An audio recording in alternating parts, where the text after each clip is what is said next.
राम जन्मभूमि थाने में 8 लोगों के खिलाफ मुकदमा दर्ज हुआ है। बाकी अज्ञात के खिलाफ भी केस दर्ज किया गया है। ट्रस्ट के सदस्य कृष्ण मोहन की शिकायत पर एफआईआर दर्ज हुई है। इसमें अनुकल्प मिश्रा, लवकुश मिश्रा, अविनाश शुक्ला, टिन्नू यादव, मनीष यादव समेत 8 अभियुक्तों के नाम है। ट्रस्ट के किसी बड़े अधिकारी का नाम इस एफआईआर में नहीं है। ऐसे में आज के इस शो में चढ़ावा चोरी पर सबसे बड़ी चर्चा करेंगे। तफ्तीश में सबसे बड़ा सवाल यही है कि आखिर कितना चढ़ावा गायब हुआ, कौन से वो लोग थे, कितने क्वांटम में इन्होंने घपला किया और क्या अब वो सारे, जैसा कहा जा रहा है अक्सर जांच के संदर्भ में, 19 तारीख को उत्तर प्रदेश के मुख्यमंत्री ने भी कहा कि दूध का दूध और पानी का पानी हो जाएगा, क्या अब होने वाला है? एफआईआर में नामजद 8 आरोपियों की भूमिका क्या है? एसआईटी जांच की रिपोर्ट से क्या पर्दाफाश हुआ और क्या एफआईआर में सिर्फ छोटे कर्मचारियों पर गाज गिरी है, बड़े लोगों को बचाया गया है, या यही छोटे वाले करने वाले हैं बड़े नामों का खुलासा? सवाल है कि क्या चढ़ावा चोरी की तहकीकात में वाकई वो नाम सामने आएंगे जिनके बारे में लगातार चर्चा हो रही है? हमारे साथ जुड़ने वाले जो हमारे रिपोर्टर्स और हमारे मेहमान हैं, बहुत जल्दी से आपका परिचय उनसे करा देता हूं। विनोद बंसल हमारे साथ जुड़ रहे हैं, विश्व हिंदू परिषद की तरफ से अपनी बात रखेंगे। प्रोफेसर संगीत रागी हमारे साथ, दिल्ली यूनिवर्सिटी प्रोफेसर, और साथ में संघ से आप जानते हैं उनका एसोसिएशन है। प्रोफेसर भुवन भास्कर जोशी हमारे साथ हैं, प्रवक्ता हैं समाजवादी पार्टी के। ईशान त्यागी प्रवक्ता हैं कांग्रेस के।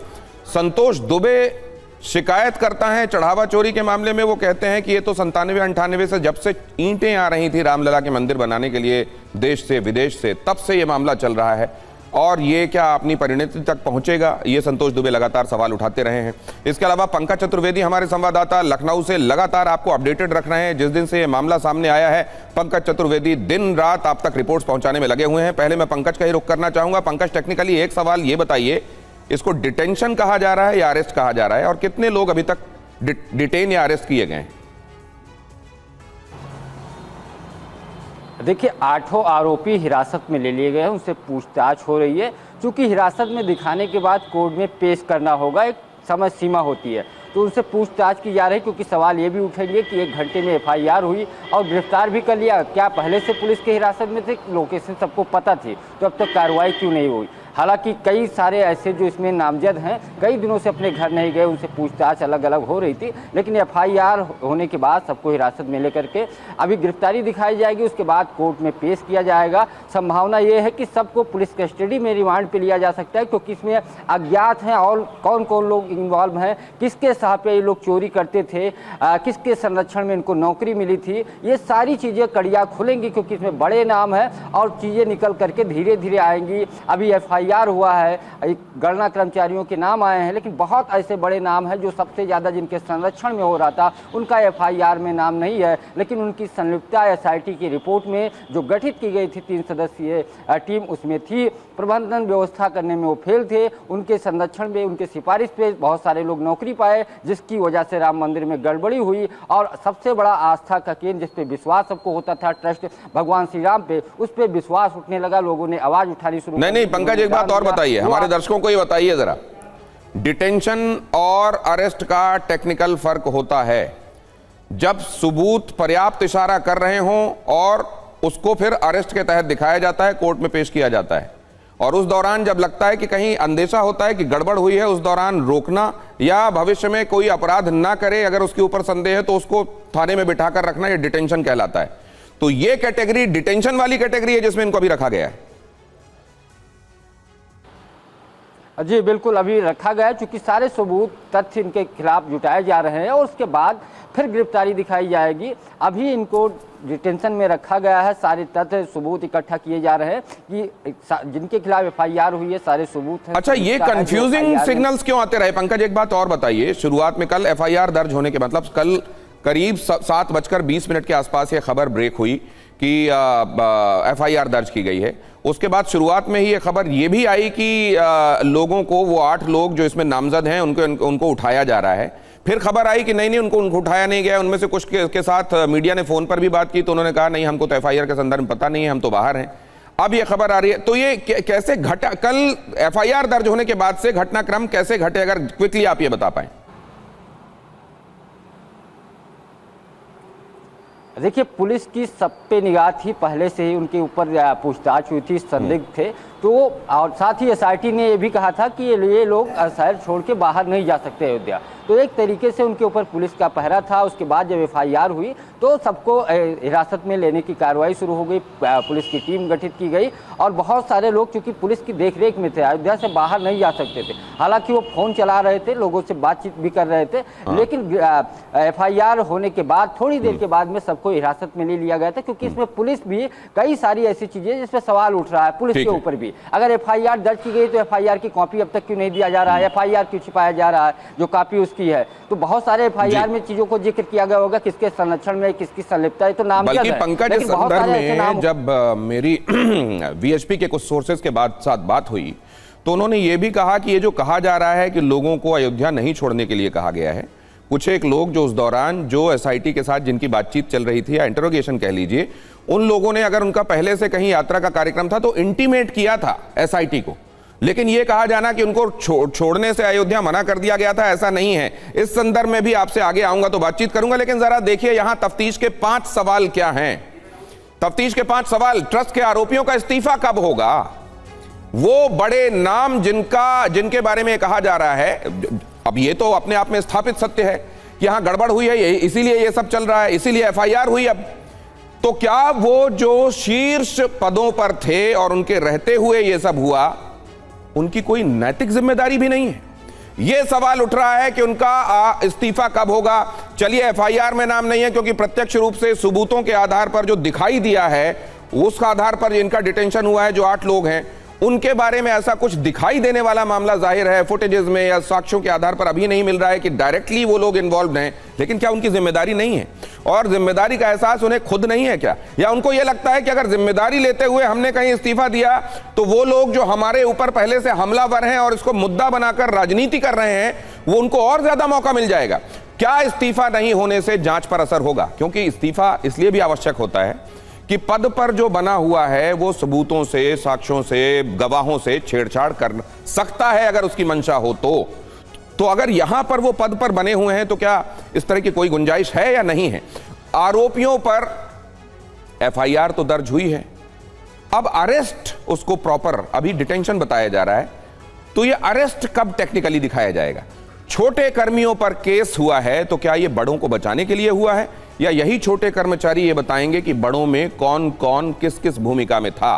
क्या SIT रिपोर्ट के आधार पर एक्शन लिया जा रहा है, या कुछ एक चीजें और भी हैं, कुछ एक फैक्टर्स और भी हैं, कुछ एक मामले जो इन्फ्लुएंस कर रहे हैं इसको, वो भी तय कर रहे हैं कि इसमें क्या होगा? ये तमाम चीजें हैं जिस पर हम बातचीत करेंगे, लेकिन जरा ये खबर देखिए, अपडेट देखिए। राम मंदिर चढ़ावा चोरी मामले की जांच, गणना में लगे SBI के अधिकारी गिरफ्तार हो सकते हैं। SBI के अधिकारी और SBI के कर्मचारी, ये सरकारी अधिकारी कर्मचारी भी गिरफ्तार हो सकते हैं। SIT में इनकी भूमिका भी जांच में पाई गई है। जांच की आंच SBI के ऑफिसर तक भी पहुंच सकती है। बैंक कर्मचारियों की भी भूमिका इसमें मानी जा रही है, इसलिए SBI के जो ऑफिसर्स हैं या उनके कर्मचारी हैं, मतलब वो कर्मचारी जो गणना के दौरान वहां मौजूद रहते थे, या वो ऑफिसर्स जिनकी देख रेख में फिर आखिरकार इसकी रसीद जो है ट्रस्ट को दी जाती थी, और जो जमा कराने के लिए कैश या दूसरा सामान लाया जाता था वो जमा कराया जाता था, वो ऑफिसर्स भी क्या इसके लपेटे में आएंगे?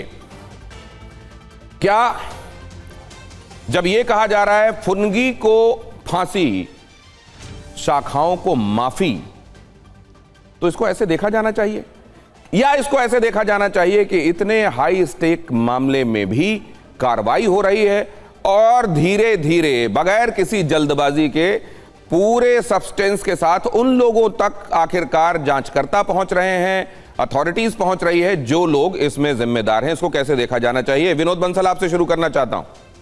फुनगी को फांसी, शाखाओं को माफी। देखिए तेनज जी, ये जो राजनीतिक षड्यंत्र हैं बेसिकली ये कोई आज के नहीं है, पहले से चले आ रहे हैं, और जिस तरह की भाषा का प्रयोग एक धार्मिक क्षेत्र के लिए कर रहे हैं, ये इनकी मानसिकता को बचा रहा है। मैं कहना चाहता हूँ देखिए कि जो है राजनीतिक क्षेत्र नहीं, राम मंदिर को इसका इलेक्शन तो दिख रहा है, इसलिए इस तरह के बयानबाजी कर रहे हैं। विनोद जी की आवाज में ग्लिच क्यों आ रहा है? देखिए जरा, करेक्ट कीजिए।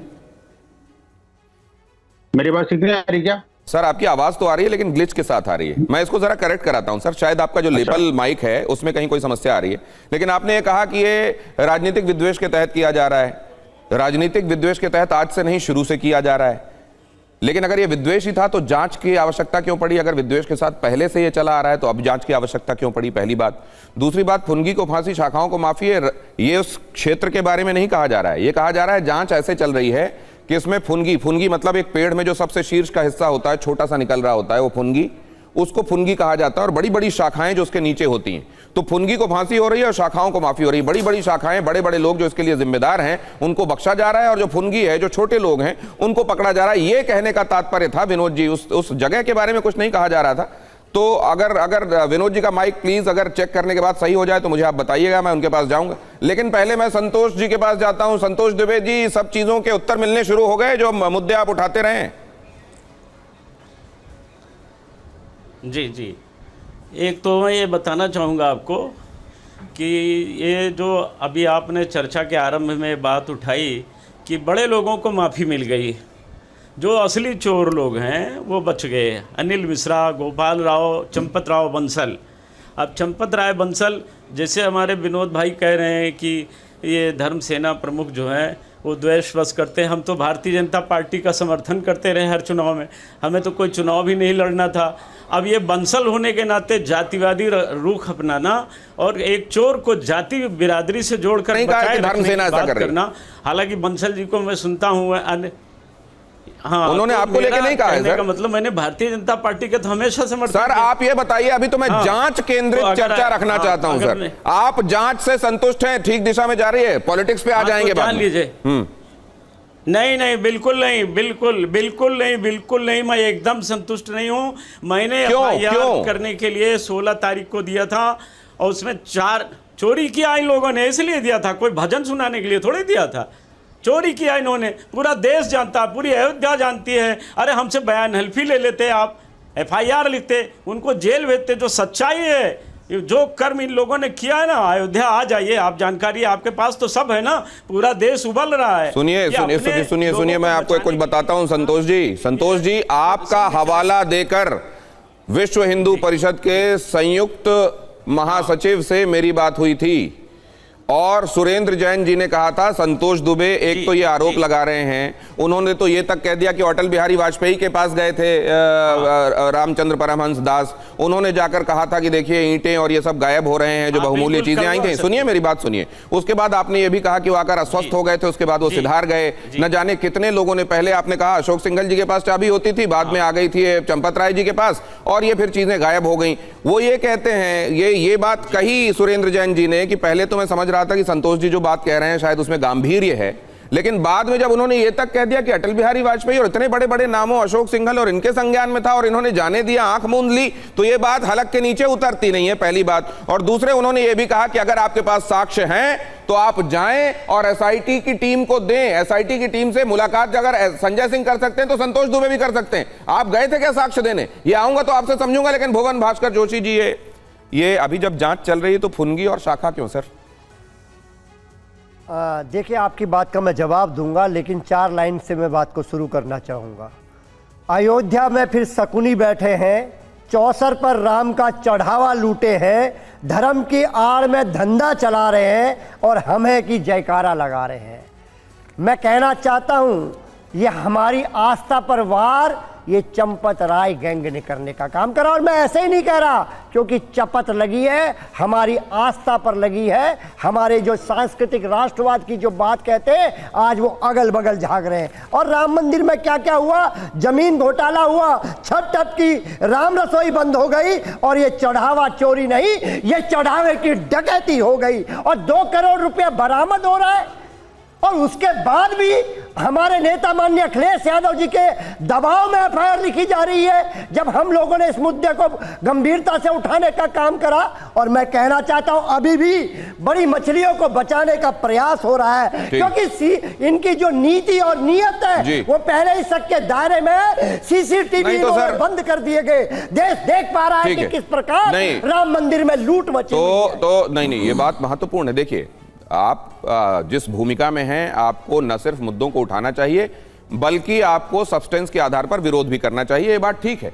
लेकिन आप कह रहे हैं जयकारे लग रहे हैं। अरे ईश्वर के नाम के जयकारे तो लगते ही रहेंगे। रावण हुआ, कंस हुआ, कोई और भी इस तरीके के अपने बुरे विचारों के साथ या कामों के साथ सामने आएगा तो ईश्वर का जयकार थोड़ी बंद हो जाएगा। तो जयकारे तो किसके जयकारे लग रहे हैं आप कह रहे हैं? ईश्वर के जयकारे का तो हमारा धर्म कहता है, हमारी आस्था कहती है, वो हम करते थे, करते हैं, करते रहेंगे। इसीलिए हम लोग केदारेश्वर मंदिर इटावा में बना रहे हैं माननीय अखिलेश यादव जी, भव्य तो भुवन जी ये बताइए, भुवन जी आप लोगों ने, सर मैं एक बात जानना चाहता हूँ, आपने महत्वपूर्ण बात कही, ईश्वर के जयकारे तो लगते रहेंगे। सर एक बात बताइए, आप लोग, जैसे मैंने संतोष जी से भी पूछा, आप लोगों ने भी प्रेस कॉन्फ्रेंस की, आप लोगों ने भी चीजों को फ्लैग किया, क्या आप लोगों ने भी एसआईटी के अधिकारियों के पास जाकर कुछ एक सबूत और सब्सटेंस जो आपके पास हैं वो देने की कोशिश की क्या? ये मुद्दा अगर नहीं उठता तो ये जांच हो पाती, एफआईआर हो पाती, एसआईटी गठित हो जाती।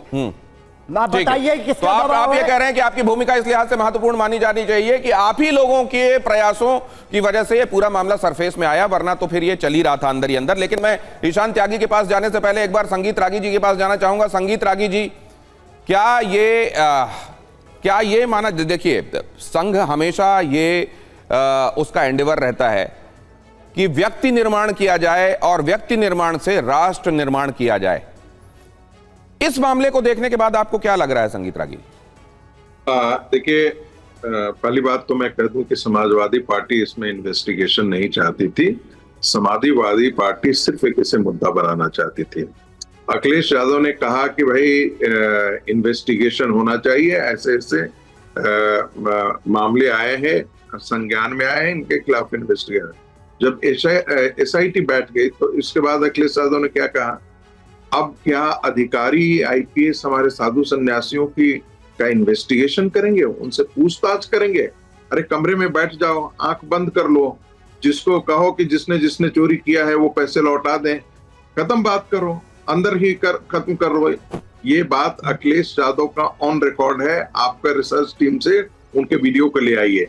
इससे क्या पता लगता है कि अखिलेश यादव की नियति चुनाव को देखते है और उनकी आस्था, जो अतीक अहमद की पार्टी हो, जो नमाजवादियों की पार्टी हो, जो आज भी उसे बाबरी मस्जिद मानती हो, उनके साथ खड़े होने वाले पार्टी आस्था के बारे में कहे, जो गोलियां चलवाते हो वो भगवान राम के प्रति आस्था व्यक्त करे, तो ऐसे ही है जैसे कोई दानो जो है वो वेद मंत्र पर प्रवचन कर रहा हो। अब आते हैं मुद्दों की बात पे। देखिए, इस देश में यदि आज सबसे ज्यादा यदि कोई व्यक्ति यदि पीड़ित है तो वो स्वयंसेवक पीड़ित है, हिंदू संगठनों से जुड़े हुए लोग पीड़ित हैं। वो संतोष दुबे हो, संतोष दुबे अपनी बात है, उनका क्या फ्रस्ट्रेशन है मुझे नहीं मालूम है, उनकी क्या शिकायत रही है मुझे नहीं मालूम है, लेकिन करोड़ों हिंदू इस बात से दुखी है कि जो कुछ भी हुआ है पूरे मूवमेंट को बदनाम कर रहा है। और ये आने वाले दिनों में भी, जैसे हम मथुरा का मुद्दा जब लेकर के आएंगे, काशी का मुद्दा लेकर के आएंगे, तो भी हिंदू समाज कहीं ना कहीं जो है वो हमें शक की नजरों से देखेगा। हम जो मंदिर पर अन्य मंदिरों को हम बार बार कहते हैं कि सरकारी मैनेजमेंट में नहीं जाना चाहिए, ये सनातन धर्मियों के पास रहना चाहिए, उस अभियान को ठेस लगता हुआ मुझे दिख रहा है। और तो आप क्या इसका बहुत व्यापक असर देखते हैं? मतलब सर आप ये 10 सेकंड, इसलिए मैं मानता हूं कि इसमें गहराई से, गंभीरता से जांच की जानी चाहिए। हो रही है जांच वैसी गहराई और गंभीरता से कि जांच उसी दिशा में है, नहीं तो ये अरेस्ट नहीं होता। ठीक है, और विश्व हिंदू परिषद ने बहुत साफ कहा है। ठीक है सर, मैं एक राउंड सबके पास हो लूं, मैं आपके पास दोबारा आता हूं। लेकिन चंपत राय के होने के कारण उनके अंडर हो और उनके जानकारी में हो, ये दोनों के बीच में फर्क हमको करना चाहिए। ठीक है, किसी के अधीन काम करने वालों ने गड़बड़ कर दी हो या उसके इशारे पर गड़बड़ की हो, ये दोनों अलग अलग बातें हैं और इनको इस तरीके से देखा जाना चाहिए। तो फिर तो ये तो क्या कारसेवकों पर गोली चलाने के मामले में मुलायम सिंह यादव ने गोली चलाई थी क्या जाकर? क्या उस संदर्भ में इसको ऐसे देखा जाएगा? क्या बाकी तमाम मामलों में भी क्या इस तरीके से कहने पर गोली चलाई गई थी? उनके कहने पर चलाई गई थी, ये यहाँ कहने पर नहीं हुआ। बात बोल रहे हैं नेशनल टीवी में गलत बात नहीं बोलने दी जाएगी आपको। ये नहीं भुवन भास्कर जी, भुवन भास्कर जी अभी आएंगे, अभी अभी अभी अभी टाइम मिलेगा आपको, अभी टाइम मिलेगा, आप इस पर कहिएगा। लेकिन मैं अभी मैं विनोद बंसल जी के पास जाने से पहले ईशान त्यागी जी के पास जाना चाहूंगा। इसको उधर मत ले जाइए। ईशान जो बचाने की कोशिश आप कर रहे हैं, ये देश बर्दाश्त नहीं करेगा। भुवन भास्कर जी, निजी शौक पर नहीं जाता, लेकिन उनके निजी शौक जिस प्रकार के आ रहे हैं वो इस पद की गरिमा के वहां कहा उन्होंने कि चंपत राय को छोड़ दिया जाए, कहा क्या उन्होंने? मैं आपसे कहना नहीं, वो कह रहे, अरे वो कह रहे हैं जो भी पाया जाए। मैं कहना चाहता हूं कि जिस प्रकार के उनके शौक का जिक्र हो रहा है, हम विनोद बंसल के डिबेट में बैठा रखा है, डिबेट को हाईजैक करना चाह रहे हैं। भुवन भास्कर जी, अगर आप मेरा निवेदन नहीं सुनेंगे और ओजस्वी भाषण के तौर पर बोलते चले जाएंगे सर, तो मैं डिबेट कंडक्ट ही नहीं करूंगा। नहीं तो सर, आप अपनी बारी आने पर नहीं तो ये बताइए, यहाँ क्रांति नहीं कीजिए ना सर, यहाँ अपनी बात कहिए। फिर वही बात विनोद बंसल के पास, इनका फेडर डाउन कीजिए। विनोद बंसल जी के पास जाता हूं। विनोद बंसल जी, ये कहने में ही एक बारीक इशारा है क्या कि किसी के रहते हुए हो गया या किसी ने करवाया, इस फर्क को देखा जाना चाहिए। क्या यहीं पर चंपत जी को बचाने की कोशिशें हैं? नहीं, मैं इन दोनों बातों से सहमत नहीं हूं। देखिए, वो अपना अपना व्यक्तिगत विचार हो सकता है। हमने शुरू से ही कहा है कि देखिए, ये मामला गंभीर है, हृदय की भावनाओं से और आस्था और विश्वास के साथ जुड़ा हुआ है। जिस आंदोलन के लिए हमने 500 वर्ष लगाए, लाखों का संघर्ष, तपस्या और हजारों का बलिदान इसमें इन्वॉल्व है। हम इसमें दूध का दूध पानी का पानी करके रहेंगे, ये हमारा संकल्प है।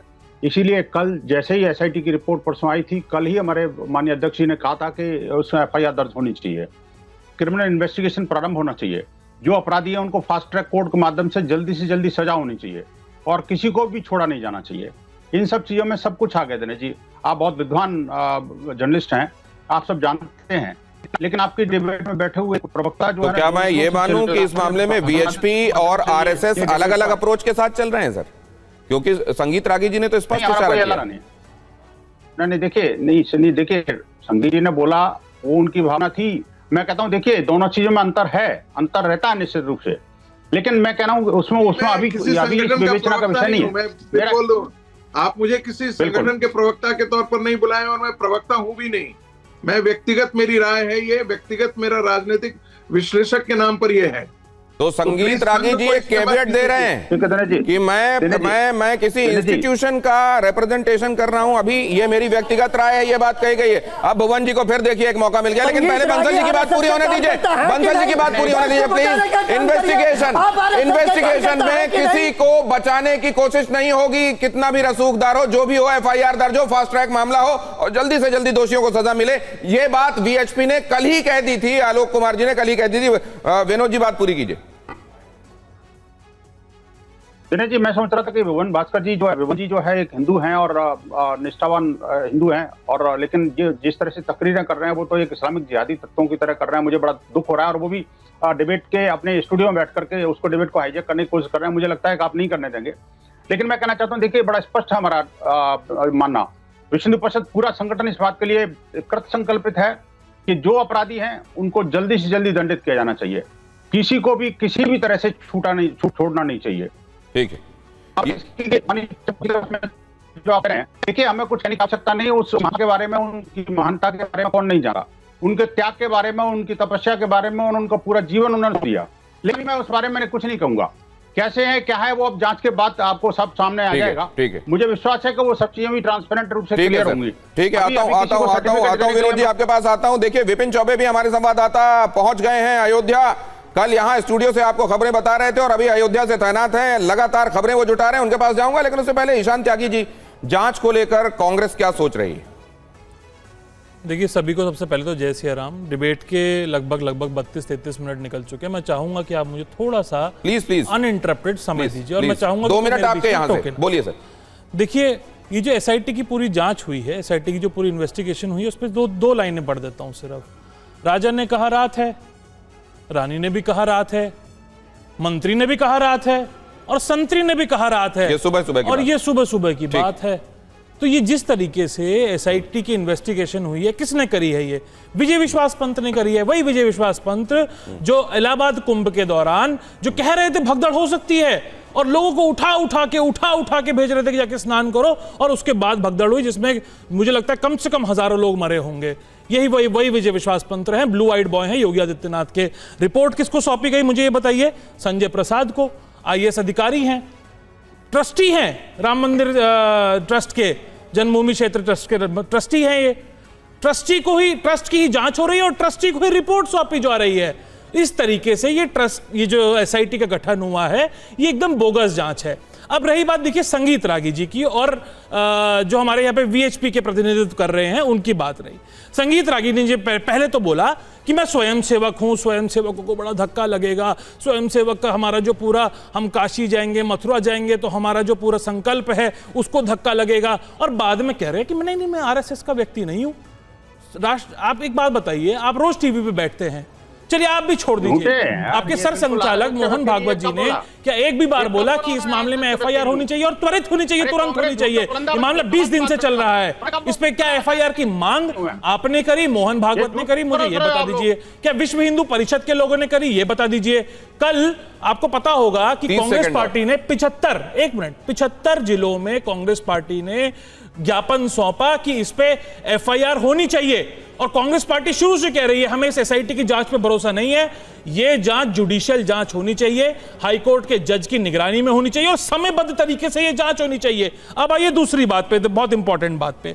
देखिए बीजेपी और RSS वालों ने, VHP वालों ने ये जो पूरा चंदा चोरी किया है, इसमें सिर्फ ये जो SIT की जांच है ये छोटी मछलियों को पकड़ती है। आपने कहा ना कि शाखा वालों को माफी, तो ये शाखा को माफी आपने बोला, वो समझ गए कि शाखा वालों की माफी की बात कर रहे हैं आप। जो ये शाखा लगाने वाले लोग हैं इनको माफी मिल गई है। इसमें जितने भी लोग थे बड़े बड़े, चंपत राय जैसी बड़ी मछली, चंपत राय बंसल जैसी बड़ी मछली, उसमें गोपाल राव जैसी बड़ी मछली, यहां तक कि निपेंद्र मिश्रा जैसी बड़ी मछली। भाई इस ट्रस्ट का गठन किसने किया था? इस ट्रस्ट का गठन PMO ने किया था, PMO के आदेश पे हुआ था, PMO ने ही इसमें ट्रस्टी अपॉइंट करने का काम किया था।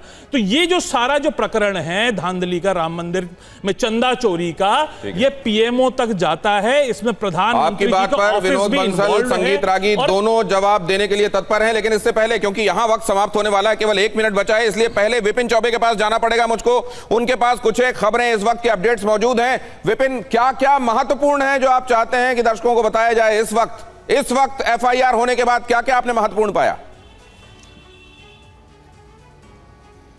देखिए सबसे पहले मैं अपनी लोकेशन बता दूं, मैं अयोध्या की कार्यसेवकपुरम में हूं। ये वही कार्यसेवकपुरम है जहां अयोध्या मंदिर का सपना देखा गया था, एक एक शिला रखी गई थी, मॉडल रखा गया था, और ऐसा सपना देखा गया था कि सब कुछ राममय होगा और ऐसा हम शहर बसाएंगे, ऐसा मंदिर बनाएंगे जो अपने आप में नजीर होगा। लेकिन क्या हुआ मंदिर बनने के बाद दिनेश जी?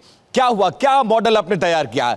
कार्यसेवकपुरम में सन्नाटा छाया हुआ है। FIR दर्ज होने के बाद एक बच्चा भी ये कह रहा है कि ये लीपापोती है। सोचिए, ट्रस्ट पहले कहता रहा चोरी नहीं हुई है, फिर ट्रस्ट ही कह रहा है कि हाँ FIR, ये लोग चोर हैं और नामजद FIR करिए, और FIR होकर अब उनको हिरासत में लेकर गिरफ्तारी का ढोंग रचा जा रहा है। तो मिला जुला कर यह कहना पड़ेगा कि जो होना चाहिए था, जिनकी गिरफ्तारी और जिनका नाम होना चाहिए था, वो FIR में नहीं है, और इस बात का कष्ट अयोध्या वासियों को हो, और इसीलिए पॉलिटिकल पार्टीज भी इस पर सवाल उठा रहे हैं कि ये पूरे मामले मतलब आपका इंटरेक्शन वहां पहुंचने के बाद क्या विपिन आम अयोध्या वासियों से हुआ है, और आप आम जनमानस से बात करने के बाद ये बात कह रहे हैं?